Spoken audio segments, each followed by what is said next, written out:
Assalomu alaykum ustozlar.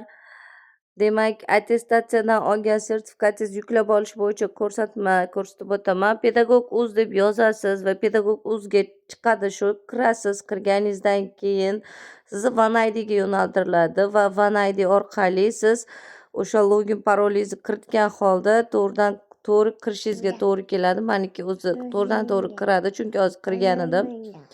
Kirganingizdan keyin mana shu joyda 3 ta chiziqcha turibdi. Shuni bosasiz. Bosganingizdan keyin sertifikatlarim degan joyga bosasiz va sizni yangi sertifikatingiz chiqadi. Mana yuklab olishni bossangiz yuklab olish chiqadi.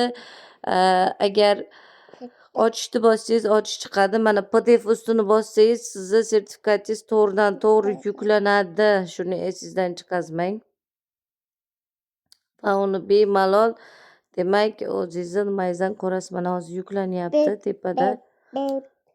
Mana yana bir marta yuklab olaymi deyapti menga. Dan bosib, demak yana bir marta mana saqlanit fayldan ko'raverasiz. Ya'ni mana siz faylingizga kirasiz. Faylingizga kirsangiz sizni sertifikatingiz mana shu demak joyda saqlangan bo'ladi. Mana agar juda qiynaladigan bo'lsangiz dokument to'g'ri tushunasa kichkina bolam shu nima hujjatlaringiz ichiga saqlangan bo'ladi va saqlangan hujjatlaringiz ichidan bemalol TOEFL sertifikatingizni doimiy ravishga tortib olaverasiz.